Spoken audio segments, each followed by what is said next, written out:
Hello lovely people, how are you all doing today? I hope you're well. I'm doing okay. Taking my convalescence very seriously. No, I'm being very good. I'm going really slowly, doing a little bit and then resting a lot. Basically spending a lot of time, oh my goodness, eating fruit. Wow, fruit's so expensive, isn't it?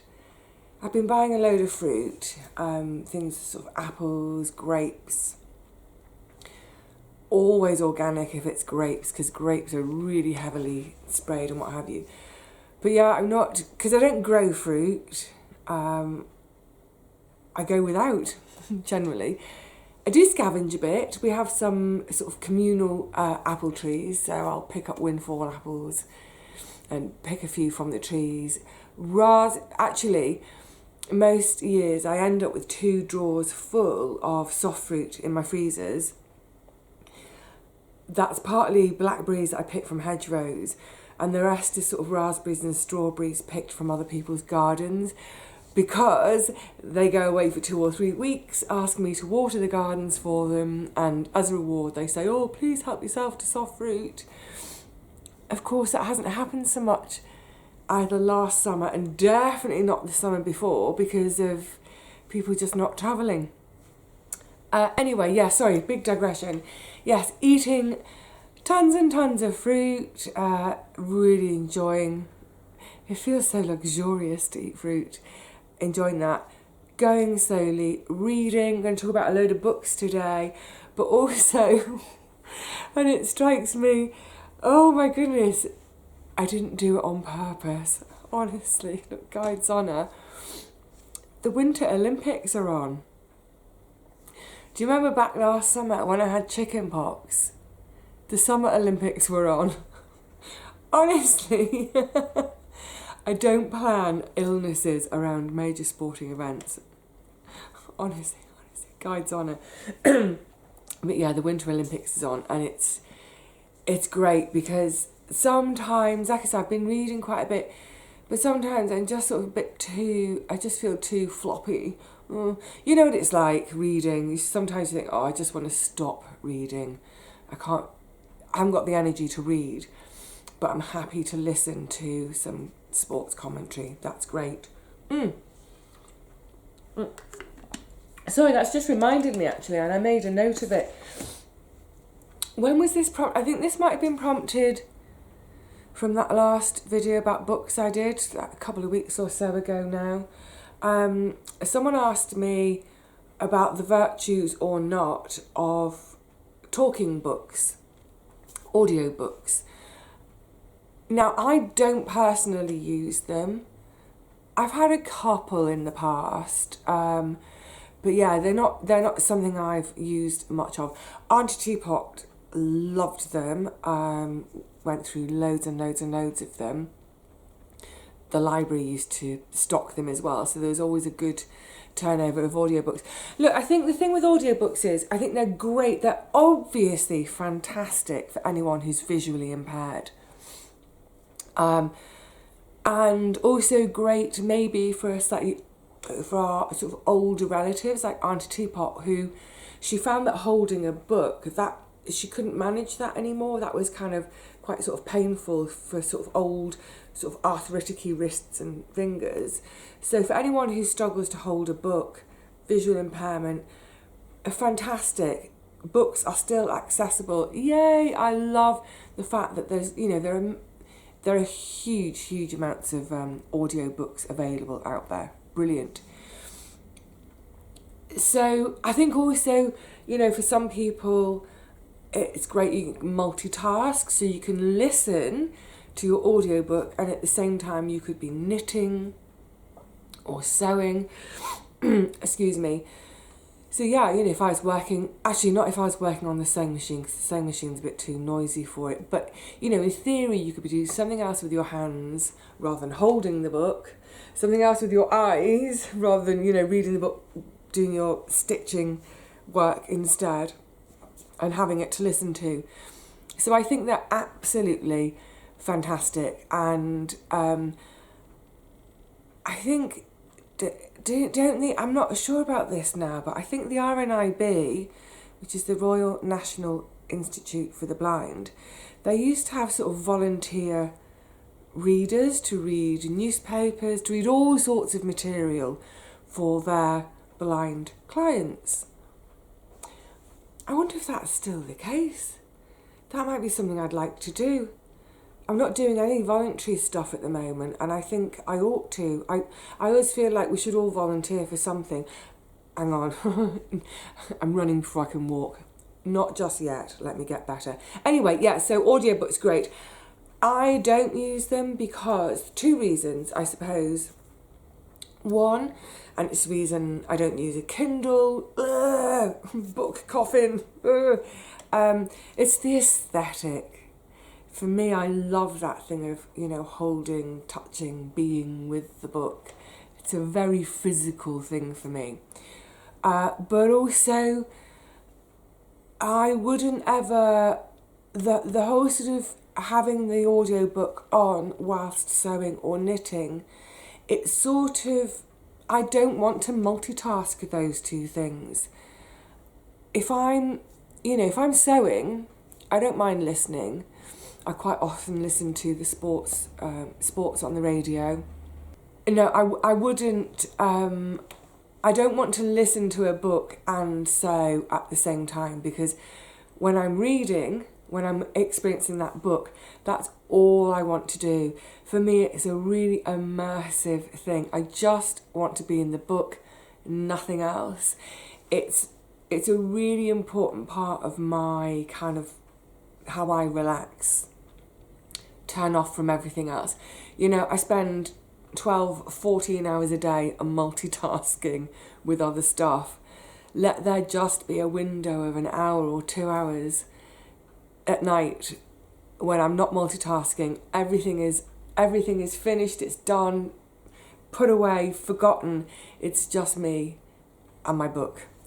So yeah, I don't use audiobooks. I think they're great, and I would certainly, if I was losing my sight, I would certainly be signing up for an audiobook service. Right, anyway, so I digressed before I even started. Oh, I'm still getting Christmas post. Oh my goodness, so these 2 were waiting for me when I came home from hospital. A lovely card from Lorraine. Was it Lorraine? Yes, from Lorraine. I love that. The bird's like its tail is fanning out with all the flowers. So cute.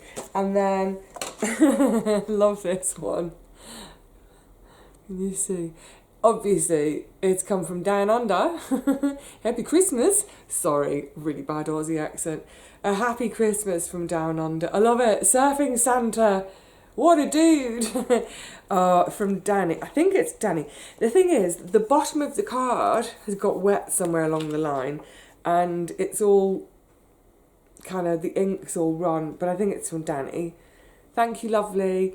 And I'm really excited for you and your partner's news. That's really great. But yeah, it's just, well, I mean, it's making me chuckle anyway that Christmas is still arriving in, where are we now? It'll be Valentine's Day before we know it. Yeah, middle of February, I'm getting Christmas. So that's making me chuckle anyway, but a surfing Santa is definitely making me chuckle. Brilliant. Right, let's talk about some books. Oh my goodness, I've got a huge stack. Gonna rattle through it. Oh, sorry, gonna rattle through some of them. Yeah, because there are loads. Firstly, this follows on last year.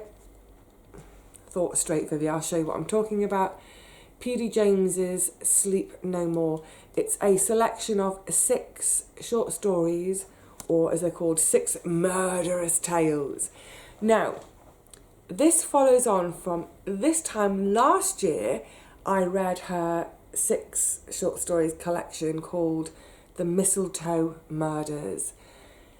It is not something I would ever pick up. It's just completely off my radar.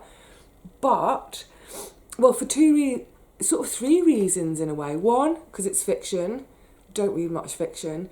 2, because it's short stories, don't read short stories. And 3, because it's crime fiction, definitely don't do that, even though I like a bit of Agatha Christie to watch as a film. But that previous one, The Mistletoe Murders, my sister passed on to me. I think she'd been given it, I don't know, well, anyway, she'd been given it. It wasn't her cup of tea. She passed it on because she knows I'll read pretty much anything. I've mentioned it before. I will read the back of a cereal box. It's just give me something to read. So she passed it on to me last winter, whenever it was, along with, I've forgotten who wrote it. It's just called Winter. Odd book. I want to say Ali Smith. Never mind. So this P.D. James had been sitting around for a while. I thought, you know what, I'll give it a go. I loved it. I really, really loved it.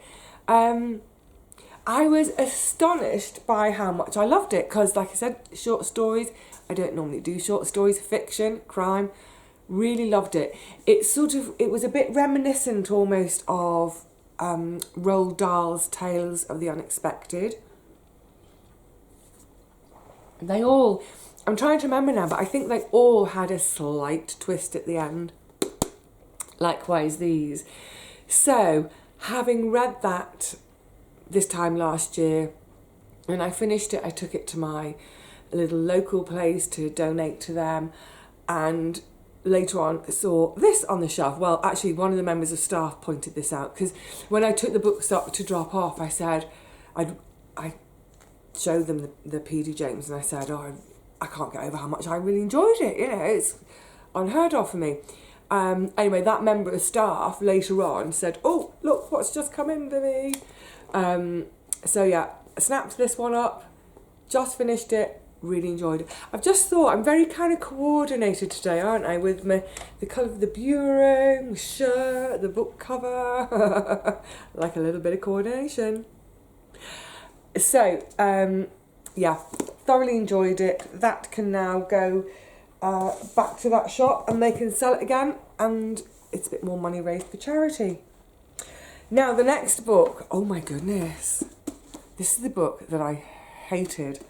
Thing is, actually, there's a bookmark that came in it. This came from a really, really good girlfriend of mine. We've been friends for 30 years, more than 30 years.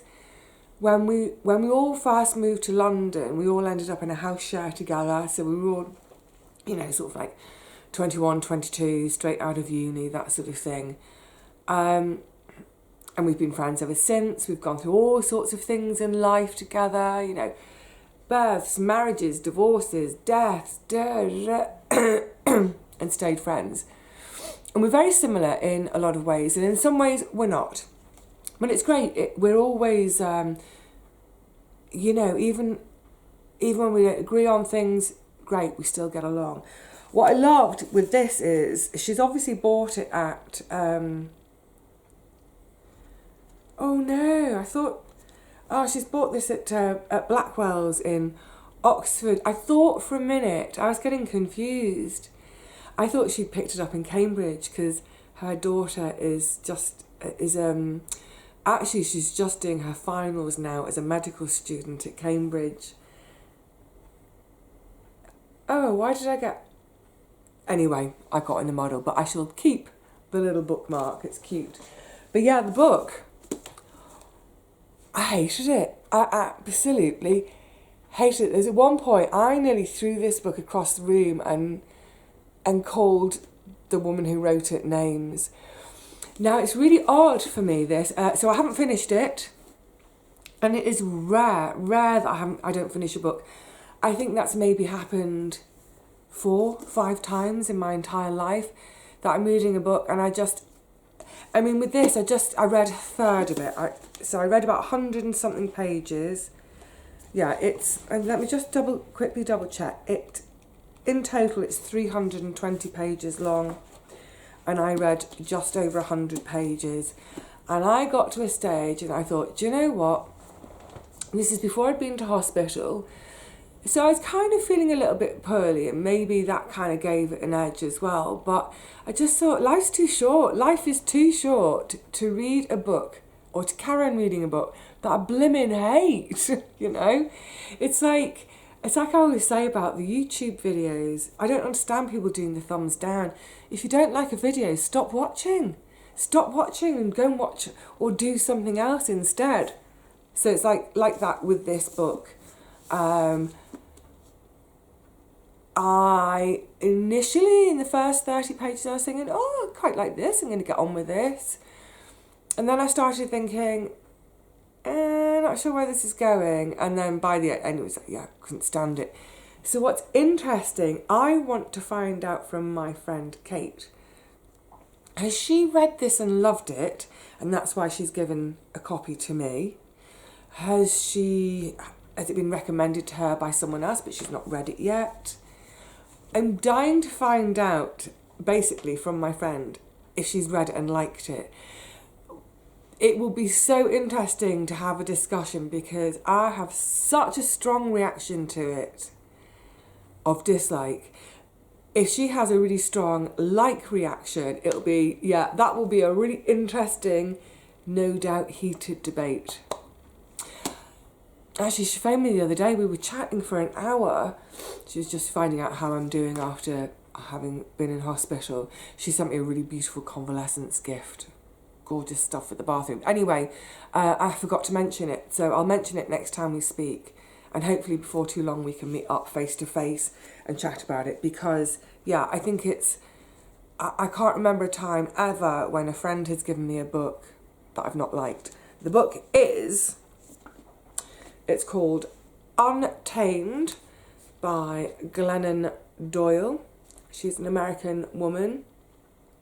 The premise of this, okay, so on the back it says, Untamed will liberate women emotionally, spiritually, physically.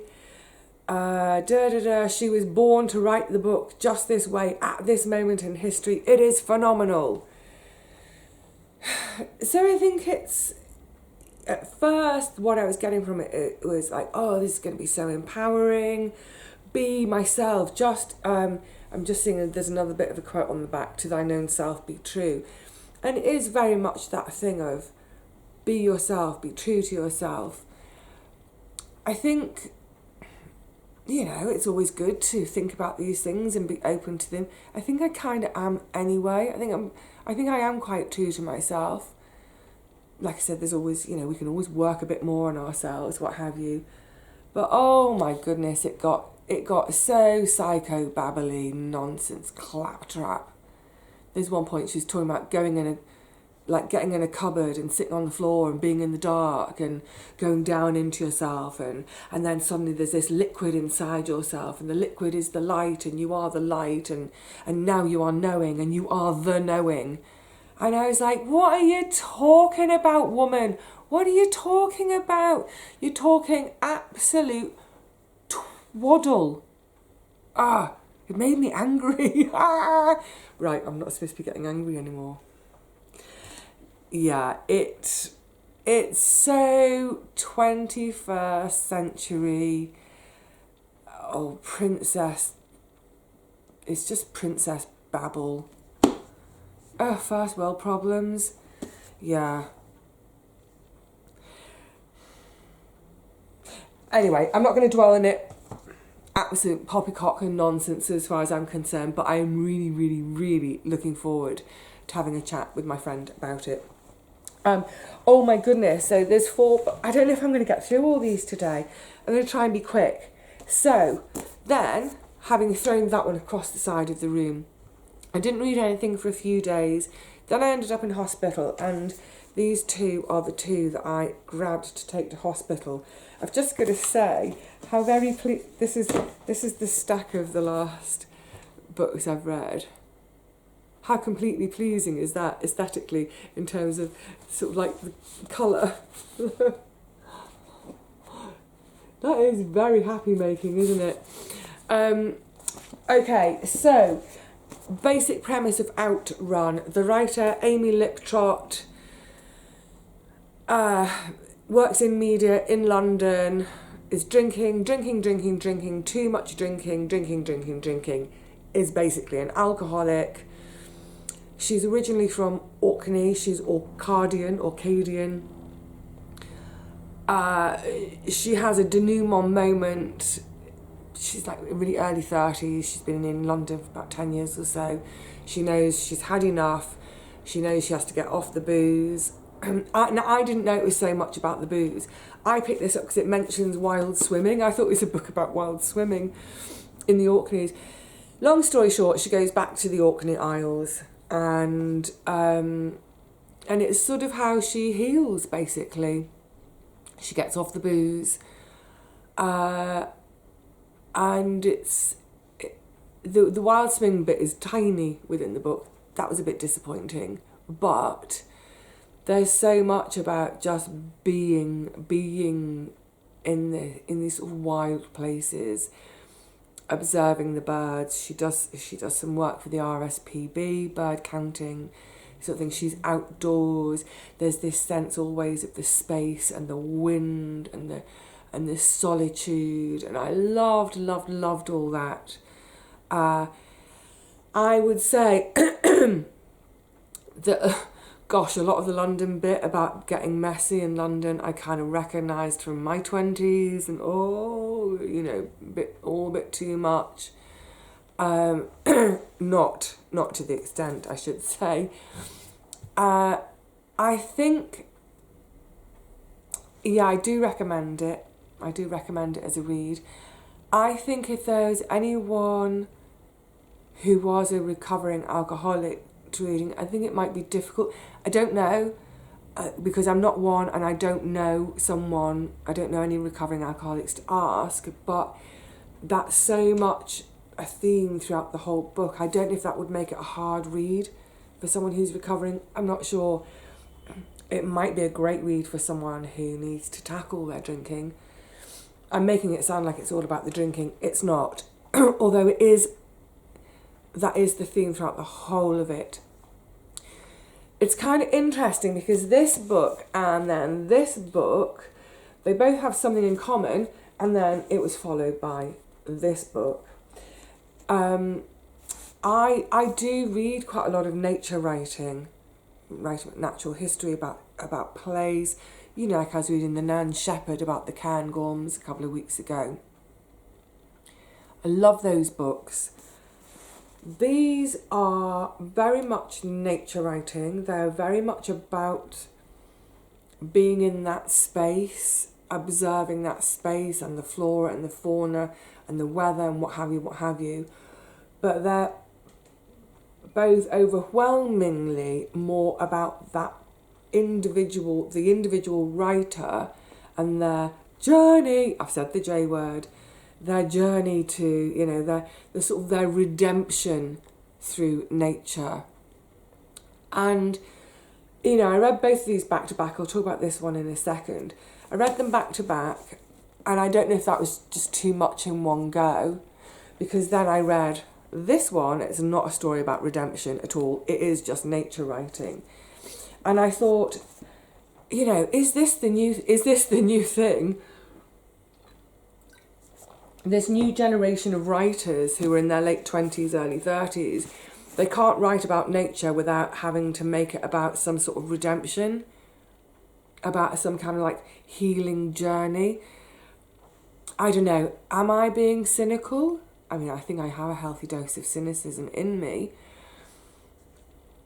Was it the wrong time? Because I was reading these in hospital and then this one when I came home. Was it the wrong time for me to be reading about someone's pain and how they healed that in nature? I don't know. Or maybe it's just, that kind of sort of self-help / nature book isn't what I'm after in life. I want the straight nature book. Not sure. I think they're both great books and they are really good books.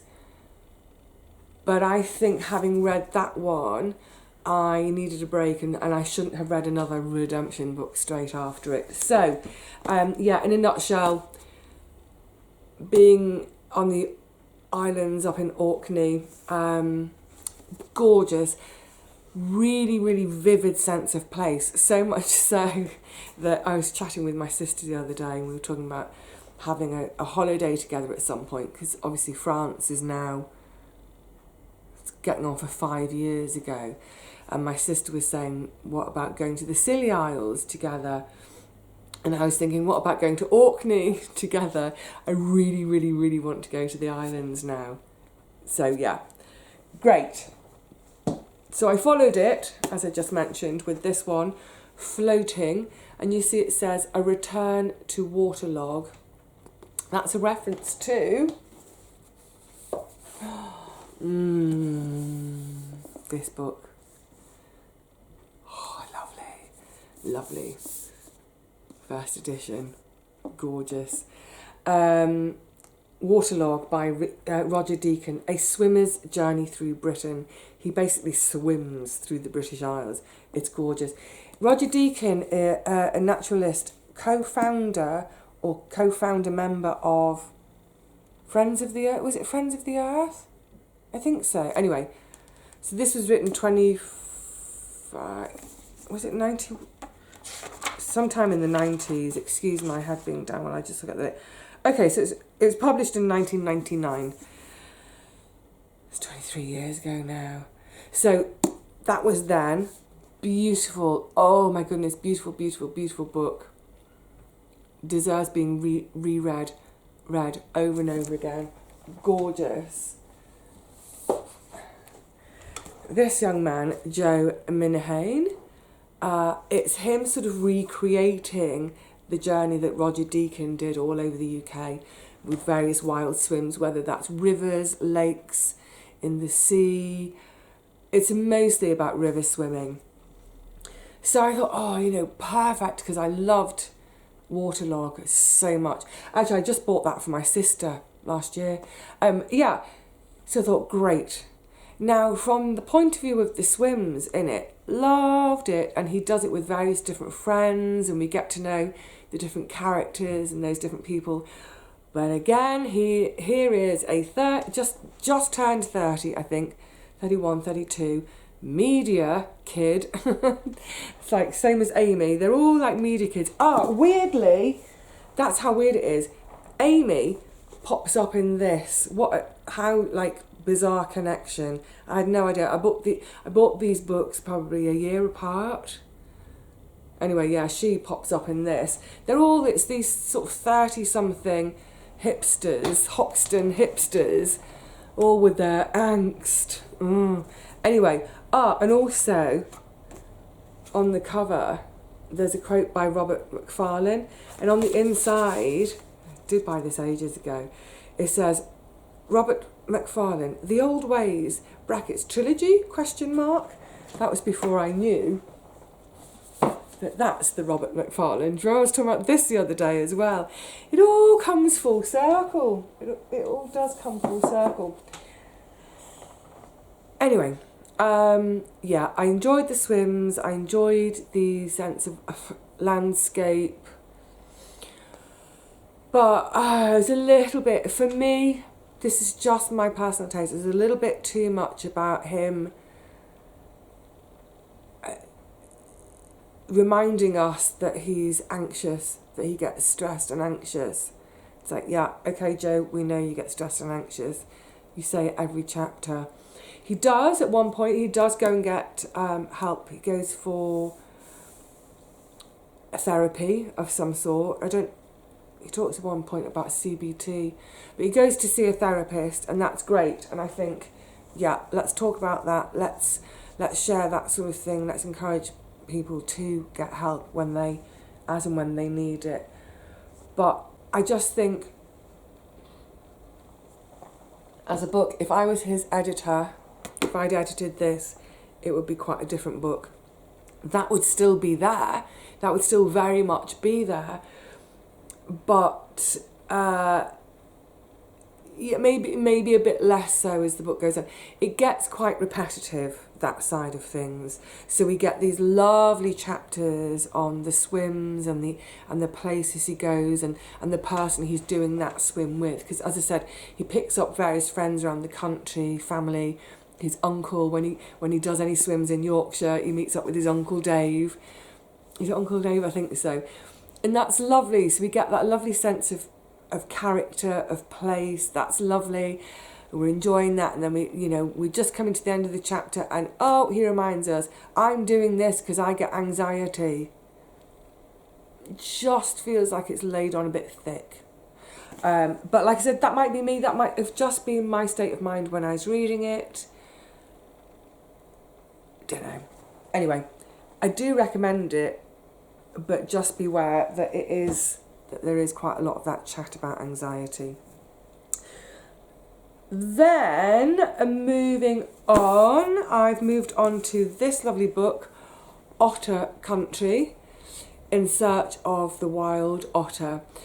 And it seemed like a nice progression from Floating. I really wanted to get away from the kind of the self-help redemption in nature kind of book. I was done with 30-something media types moaning about anxiety.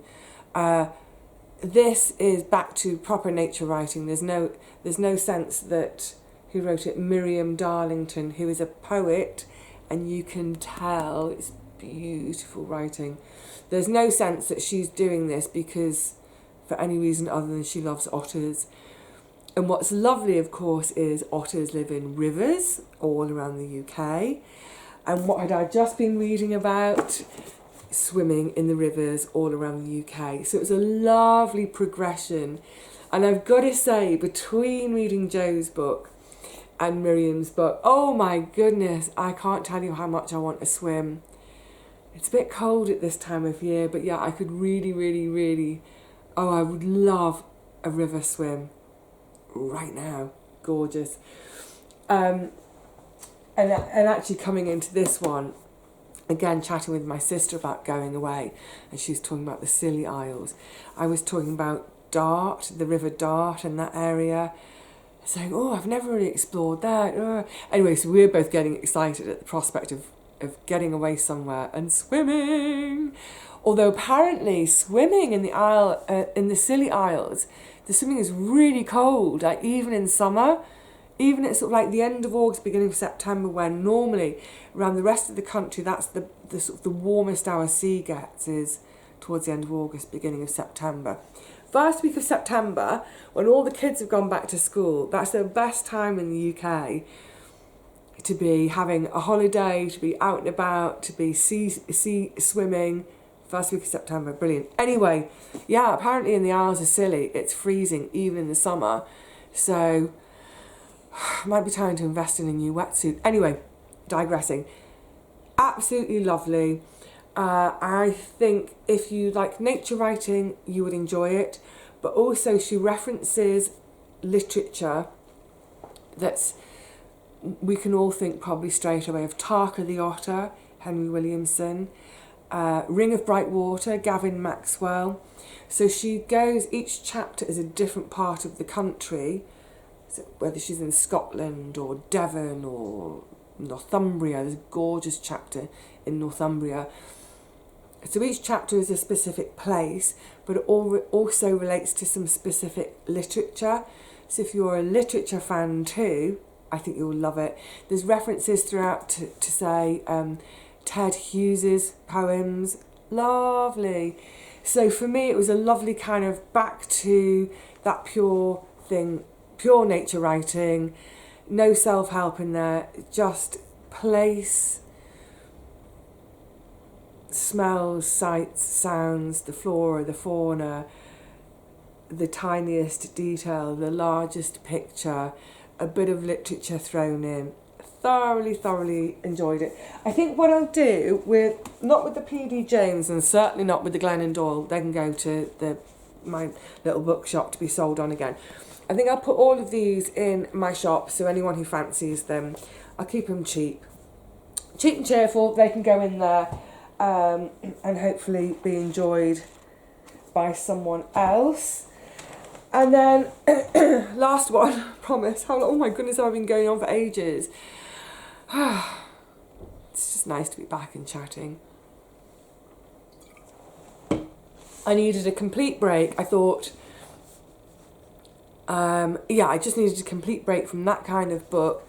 I was wondering what to read next. I've got a couple of architecture books on there, and I've got one on Leonardo da Vinci that I was like, oh, shall I? I just couldn't settle on what to read next. And then I suddenly thought, oh, I know, yes, because it's been on my shelf for ages. And it was a gift from Lorraine, maybe a year, maybe more ago. Don't know if you know it. The Snow Child. Spellbinding, enchanting, terrific, great reviews by an author called, I don't know if it's how it's pronounced, but Ewan Ivy. So it's set in Alaska in the 1920s. It's about a couple who go to settle a piece of land, build a homestead. So obviously that's right up my street. Now, it's fiction, and I think at the first half of it, it is that sort of that enchanting, it's almost like Grimm's fairy tales, the forest, the snow, this, is she real? Is she a sprite? Is she a spectre?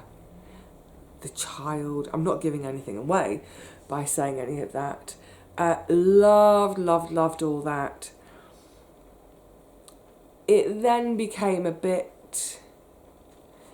sort of became a bit ordinary and predictable for me. It lost some of its magic about halfway through. Yeah, it lost its magic. So I really enjoyed it. It was a great diversion, and it was a great kind of, sometimes I need a book that almost acts as a full stop to all the other stuff I've been reading before I launch into another whole different type of reading. I don't know what I read next. I've got a few books, fiction up there, and like I say, I don't read much fiction, but there's a couple from my sister, a couple from my second cousin, and one that came up out of Black History Month last year. So I've got a little tranche of fiction. So I might go into fiction. I might have a little run at fiction now. But yeah, this was a great one in terms of just completely, drawing a line in the sand with all the kind of the natural history, the nature writing I've been reading. I think this is one of those great kind of probably holiday reads, aeroplane reads. It was probably a great convalescence read. It was not hard work at all. It was really easy to read, real page turner. It just, for me, let's see now. Get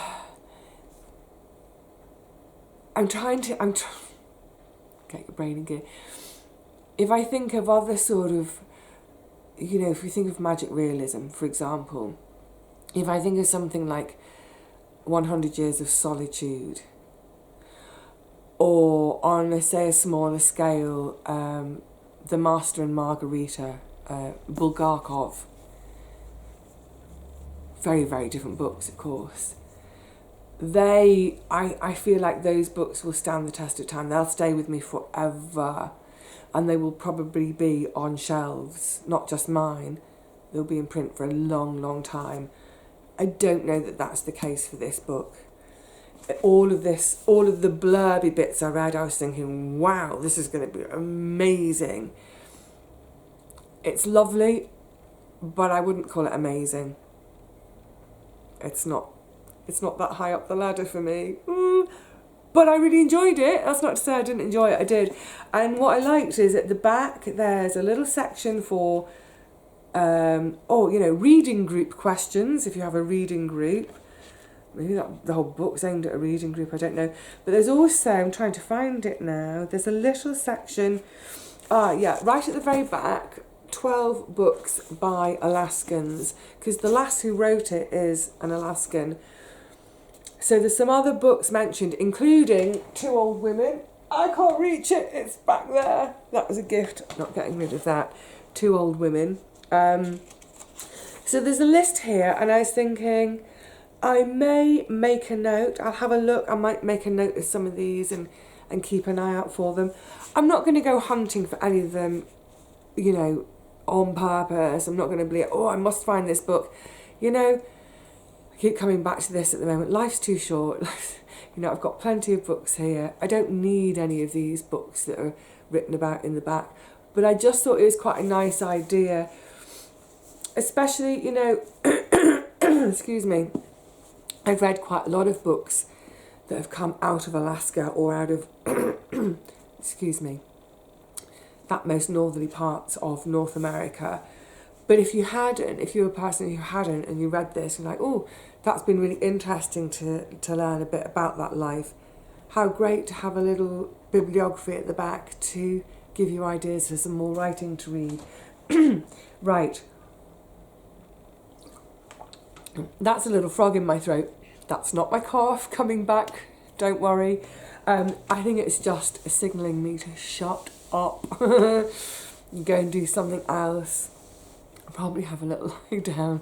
Honestly, I do something for half an hour and then that's it. I'm done for about an hour. But that's okay. That's really, really okay. I was chatting with a friend on the phone the other day and I sort of had to get off the phone. I had to do something else. And he's saying, oh yeah, sorry I've kept you, you know, I know you're busy. And I was like, no, it's not that at all. I would be more than happy for you to keep me on the phone for 3, 4, 5 hours. A long conversation with a friend at the moment is more important to me than anything, you know. I'm definitely still not rushing to do anything. Go slowly. So I shall wrap up.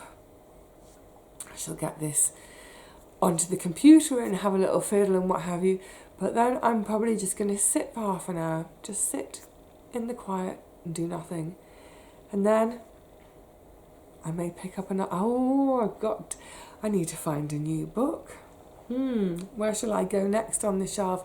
I haven't started. I'd literally just finished this one, so I haven't got a pile next to the bed at the moment. I don't know what I'm going to read next. I'll find something. There'll always be something there to choose from. All right, lovelies. I'll see you all again really soon, I hope. Where? I don't know. When? I don't know, but I will soon, I hope. So until then, please look after yourselves. Happy reading. Happy still dreaming about our gardens, aren't we? It's still a bit too sort of cold and wet. The ground is too cold and wet to do anything really. But, oh yeah, there will, in about a week or so. Yes, this is what we can do in one of the next videos. There are some seeds to sow in about a week. Yay, brilliant. I'll see you then for that. Until then, cheerio.